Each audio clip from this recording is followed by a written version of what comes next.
avec encore plus de force prophétique. La seconde multiplication de pain nous fait pénétrer dans le jeu de la mort et de la résurrection. Nouveau Moïse, le Christ multiplie les pains pour rassembler son peuple dans son royaume. Les deux multiplications des pains ne sont pas un doublé l'une de l'autre. Elles ont un sens profond. Elles sont à mettre en parallèle avec deux récits de la loi. La première avec celui de la manne, Exode 16. La seconde avec celui des cailles, Nombre, chapitre 11. Naturellement, cette nouvelle manifestation messianique qui récuse les démonstrations tapageuses et s'inscrit dans un contexte de faiblesse très apparent, suscite une fois de plus l'incompréhension radicale de la part des pharisiens. Ceux-ci demandent des signes de puissance qui, dans la pensée de Jésus, évoquent tout le mystère de Satan.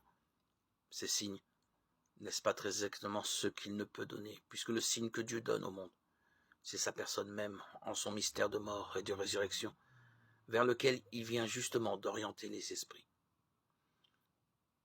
En vérité, les pharisiens tentent Jésus comme Israël tentait Dieu au désert. Aussi, tel Ézéchiel qui annonce le rejet du peuple d'Israël, gémit-il sur cette génération infidèle, Marc 8, 11, 12. Fils d'homme, tu habites au milieu de cette engeance de rebelles qui ont des yeux pour voir et ne voient pas, des oreilles pour entendre et n'entendent pas. Ézéchiel 12, 2. Gémissant du fond de l'âme, il dit qu'à cette génération on demandait un signe. En vérité, je vous le dis, il ne sera pas donné de signe à cette génération. Marc 8, 12. Jean 11, 33, 38. Et préfigurant déjà ce rejet, il les plante là. Marc 8, 13. Matthieu 16, 4.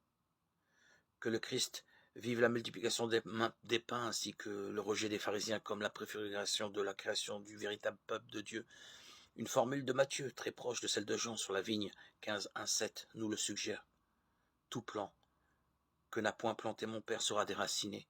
Matthieu 15, 13.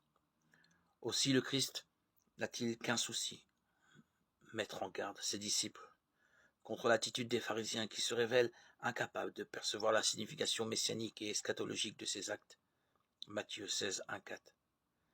Mais il a beau attirer l'attention sur la signification symbolique de son activité messianique, ils ne comprennent toujours pas.